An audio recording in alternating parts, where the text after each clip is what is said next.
Well, thank you to the Asia Society for the invitation. As Isabel said, I'm just giving a short introduction to our organization, RELP, and then speaking about the problem of the energy transition, what it means in terms of the barriers most countries face in the developing world, and a mix of a solution we are designing at RELP to address these challenges. So RELP is an impact-driven, not-profit organization. All we do is supporting governments in emerging and developing economies to really attract investments in renewables. We focus on designing and implementing programs for renewables, mainly auctions, design and implementation.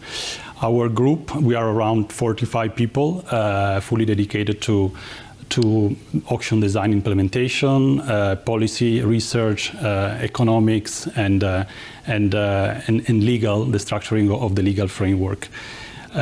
We have a quite interesting, successful case in Latin America. As part of the government between 2016 and 2019, we implemented the renewable program in a very challenging environment in Argentina.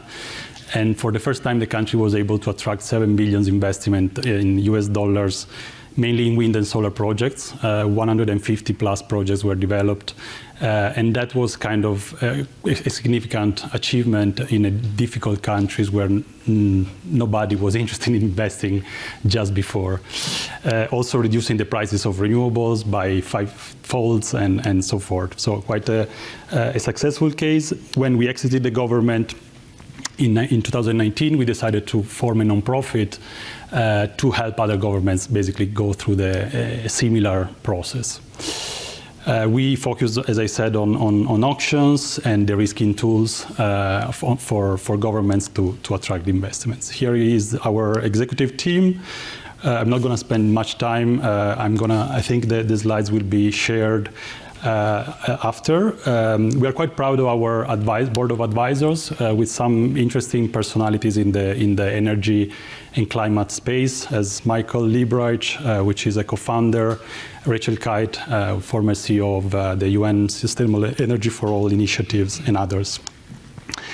Our mission is really, as I said, to unlock markets, renewable energy markets in emerging economies, and we really believe program-based solutions like auctions are a kind of a powerful tool to do so. So all our offer is around, as I said, the design of robust legal frameworks, and also the implementation, which in our opinion is as important as drafting good contracts and documents, RFPs, PPAs, and so forth. We do, thanks to the support of philanthropies and climate foundation active in the climate space, we provide our support free of charge. We cover all aspects of renewable energy procurement, from the review of the policies, drafting new regulations, de-risking mechanisms as guarantees, and the tool I'm talking in few minutes will be about that mostly. And we also provide a lot of capacity building in the process to public officials. In Asia, we are currently working in the Philippines for the Department of Energy and the Energy Regulation Commission, basically helping them improving the current existing green energy auction program, which was launched last year by the government, and also analyzing some of the key features of that, including also the presentation and the definition of the ceiling prices of the auctions and many other details. We are starting to work in Pakistan, supporting the government there for a quite ambitious renewable energy program, which involves also some fuel substitution and some of the issues that Philip talked about before. We see them very present in that country as well, but very interested in terms of the potential and the need for cheaper renewables to substitute some of the more expensive fossil fuels. We are doing some preliminary work also in other countries, Laos and Vietnam, with mainly working with department within the governments for energy planning, and so preliminary activities leading then hopefully to a roadmap for designing renewable auctions or renewable energy program. On the left, you see some of the foundations are supporting us, allowing us to work independently for the countries. And on the right side, we have you see some of our partners. It's a mix of international partners like IRENA, RMI. More relevant for Asia, for sure, is the Energy Transition Partnership and CSEF, which is a fund that provides seed capital for project development. Planetive is a consultancy that work with us and support our work in Pakistan. So the problem is well known. In capital investments in renewables doesn't flow at the necessary scale in developing economies. We need to act faster and much faster. I mean, we are speaking about a seven-fold increase in investments that is needed to meet both the energy needs and also to meet the climate goals that were set in Paris, which is kind of a big challenge ahead. And the second big point I'm going to speak today is about risk, right? The risk, the perception of, and the real risks that these markets are facing is basically the main cause for basically lower investment in general, but also much higher prices in terms of the electricity for the people. So most of the work we do is about understanding better risks in each of these markets. Specific, I mean, country risk, but then also more specifically in the renewable energy space. We see across different geographies very similar types of risks being recurrent, which is liquidity, so basically the risk of not getting paid from the project side, or having the payment delayed. And then there are some typical country risks in terms of inflation, our currency, inconvertibility or non-transferability, and change of the rule of the game, right, in terms of the change of the main policies or regulations affecting the project cash flows. There are also some other typically areas of concern, which are more typically related to the projects, so the permitting processes, how the projects can be connected to a grid that not always is there and has to be developed in parallel, and how these, and then other issues like more financial in terms of the indexation to inflation and in the tariffs and these other things. Of course, there is not a solution for all of these. So in our experience, especially in this market, you need a mix of tools, right? Which starts with a good procurement program, which is predictable, and then robust contracts, and then where it is needed, the guarantees.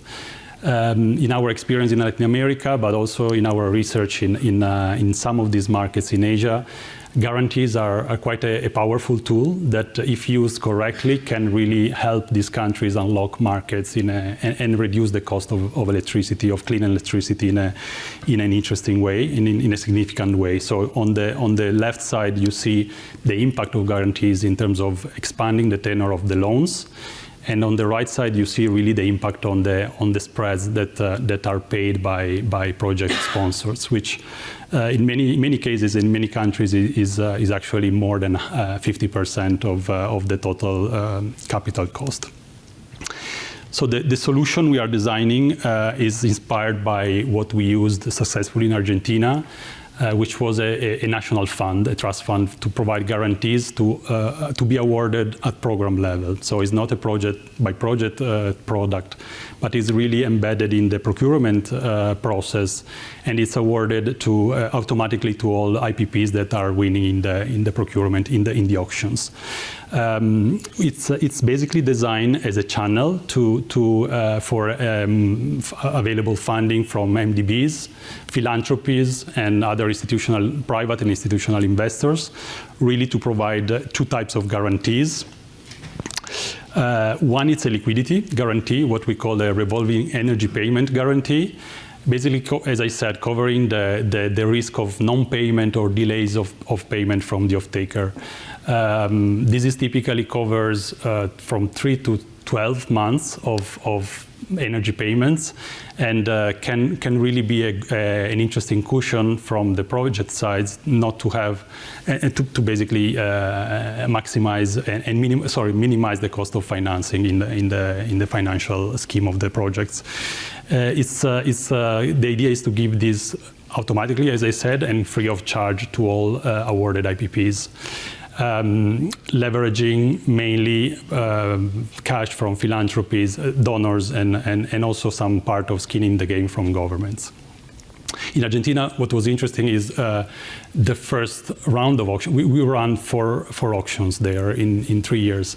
The first round was actually covering 12, was requiring 12 months of guarantee. By the last round, given the confidence that was developed in the market, 3 months were enough, right? And if you study the story, even in that very difficult and challenging market, historically the off-taker, the delay of payments from the off-taker was in the range of 3 months maximum. So usually off-takers always delay, but also on the other side always pay, otherwise the country shut down. So calculating and estimating those risks is quite important to then design the scheme. The second product is an early termination payment guarantee and covers some typical country risks, political and financial risks that can affect the termination of the projects. It's given optional, so it's fee-based, and in our experience in Argentina was acquired by around 50% of the participants. The good thing of the existence of this is that can give credibility to all the programs. So it benefits also the IPPs that are not in the end decided to buy it, because they are more comfortable with the country risk, because maybe they are local investors and they are used to that type of risks. This is kind of a very quick image of the funding that comes to the guarantee facilities. As I said, it's a mix of philanthropic funding, funding from existing MDBs and institutional investors. It's a mix of cash contributions for the liquidity guarantee and commitments mainly to deliver cash upon the callable triggering events that are defined in the contracts. The main innovative point here is really, as I said, the programmatic approach. Most of the products used in the market today have a project-by-project approach, which is by definition difficult to scale because all projects have to negotiate bilaterally the contracts. So it's a lengthy process, costly, and on both sides, on the project sponsor side and on the government side. Embedding these tools within the procurement process, it allows for much faster scale-up of investments.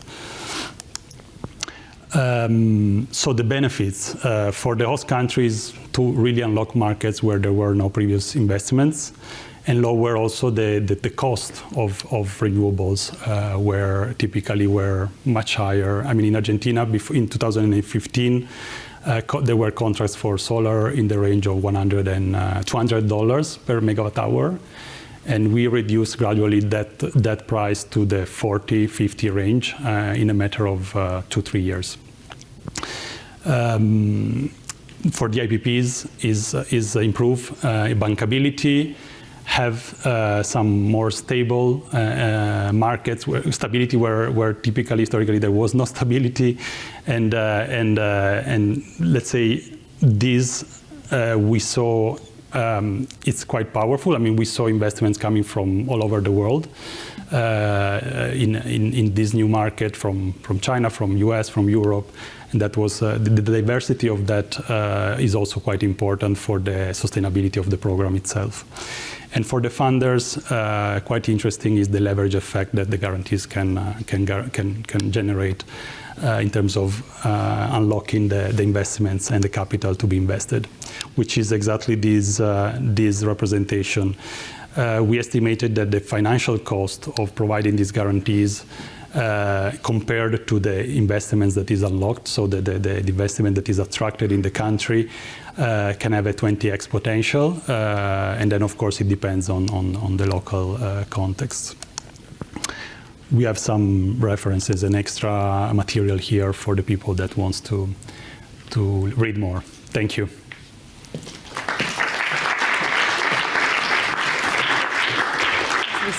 Thank you. Any questions from the floor?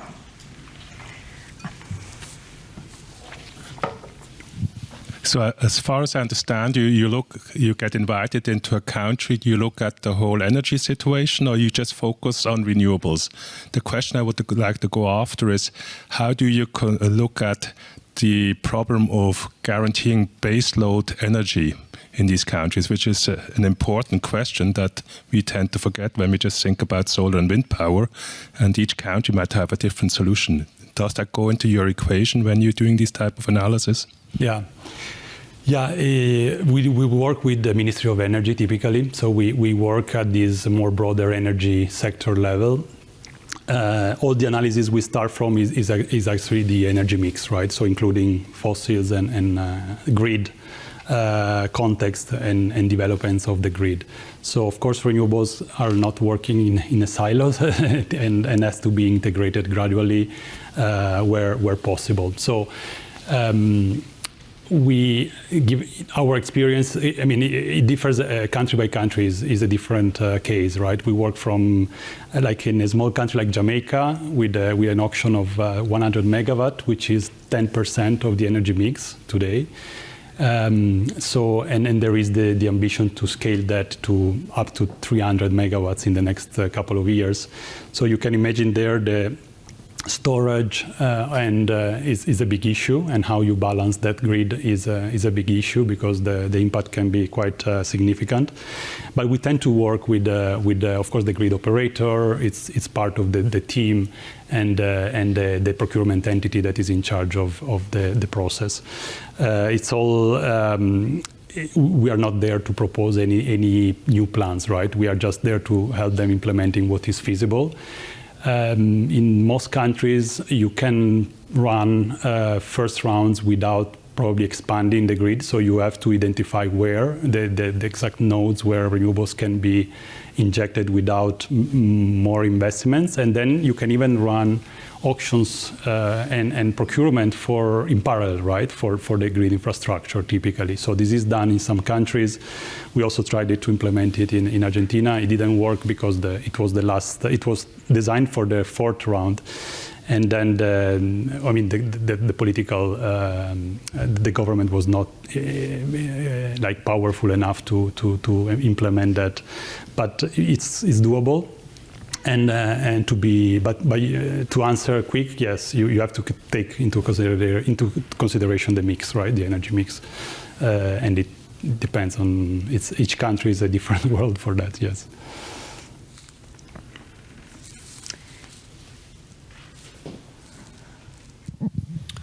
So the multilateral development banks are heavily involved in this. So why don't they issue these guarantees directly? Why do they need to kind of go through a separate entity? I mean, they're well versed in issuing guarantees for all sorts of things, especially when it comes to political risks. Why don't they do it directly, and why not more?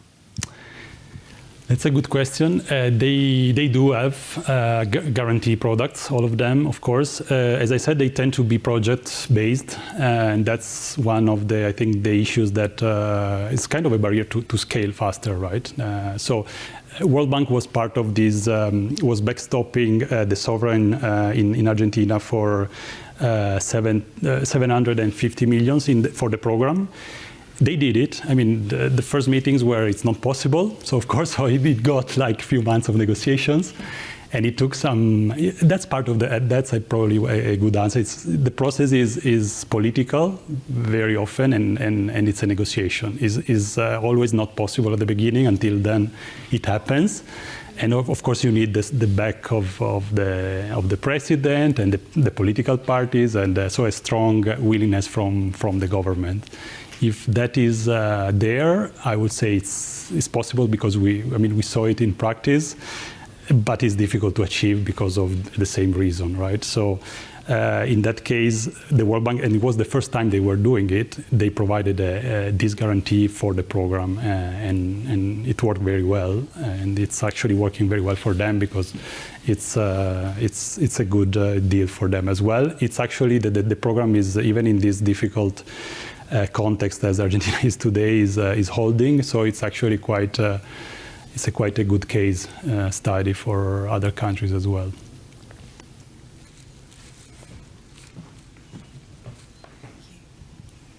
On the slide where you showed the funding into the two guarantee mechanisms, there was cash and commitments by the philanthropists, and there were commitments by the other participants. What do you mean by commitments?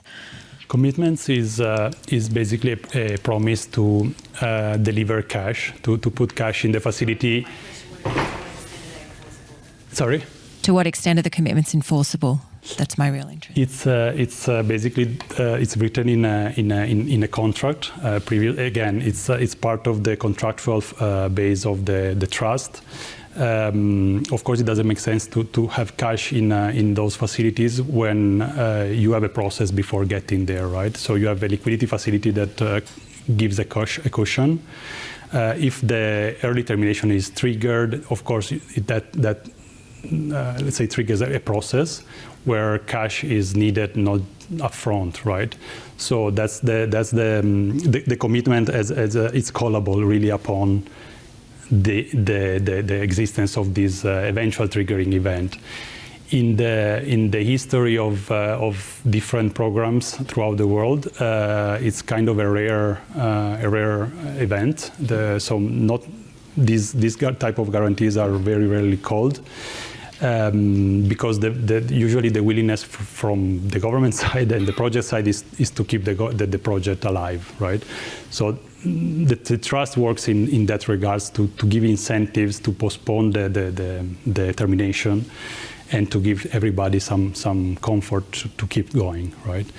But then if the early termination is called, of course, there must be a commitment to honor it if the sovereign of the government doesn't do it. So I don't know if I was clear, but I have a question as well. Yes. Since we're already talking about the multilateral development bank's role with iTrust, the example we just heard is from Argentina, and it was working with the World Bank. Yeah. I see. So in the context of Asia, then you will have another bunch of multilaterals, especially you will have the very old names, and then you will have the newer development institutions. Do you see that they will give a very different boost to iTrust?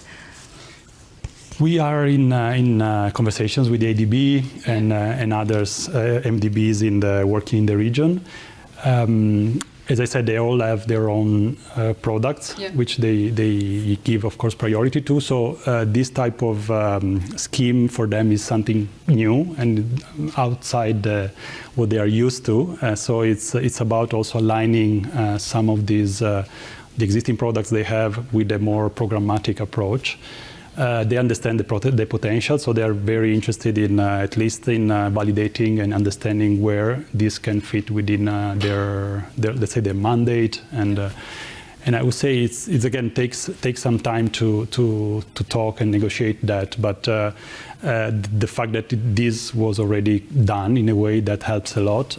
For example, in Pakistan, the World Bank today is very open to replicate this model for the country because of this, right? So it's of course we are a starting phase. So I think it will take maybe 1 or 2 markets to redo it. It's kind of a 2.0 version, yes. But we are working for that, yes. And so we wait for the exciting news. Yeah, I hope so. We will have some more question time at the end of the panel. So let's now welcome our third keynote speaker. Thank you very much, Andrea. Thank you.